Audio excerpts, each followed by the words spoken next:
it might be still a long way to 5G in Latin America. And this is my talk with Jose Otero. He's the director of 4G Americas for Latin America. Otero, 4G Americas had a pre-event here at FutureCom yesterday.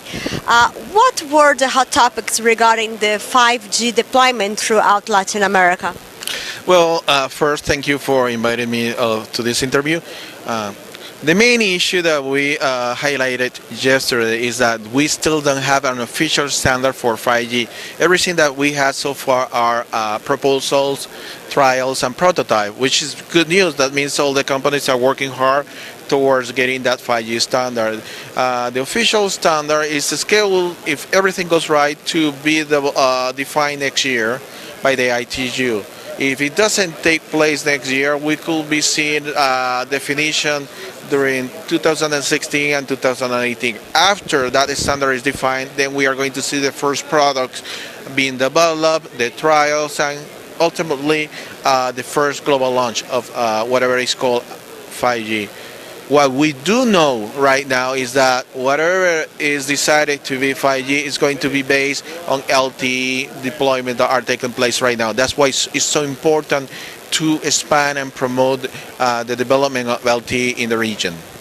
And we are seeing here at FutureCom some carriers such as TIN, for example, announcing reforming and using the spectrum they have for GSM to LTE. Do you think this is something that we are going to see all the carriers doing across the region even before having 5G?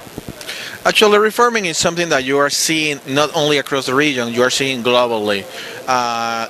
When we are during the discussion of 5G, there has been many different proposals. Some of these proposals what are telling you is that, okay, 5G is not only going to be a network with higher speed than we have today with LTE or LTE Advanced. It's going to be an ecosystem that is going to be the core mobile network, but complemented by other technologies. Some of these technologies will include carrier aggregation, reforming, but also a whole lot of other that are going to be in terms of downloading traffic through small cells, Wi-Fi, or other technologies to decongest the network. And there are going to be other like smart antennas for basically be able to increase the efficiency in the use of the spectrum.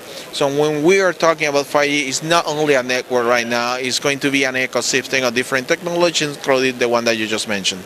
And I was attending also a discussion regarding the no license spectrum and how 5G is analyzing to use it, and it might be some interference with what we know right now as Wi-Fi. Can we expect some interference in this area? Well, the thing is that there are several different proposals on that issue, and it's something that is started to be discussed. We as an organization don't have an official position on it yet because we are discussing it with our board member to agree upon a new specific position, taking into consideration that we have board members that favor Wi-Fi or that favor LTE. So until they don't get into an agreement, I just cannot comment on that question. Thank you a lot for this interview. Thank you, Roberta. Always nice to see you. Follow all FutureCom news at rclwireless.com.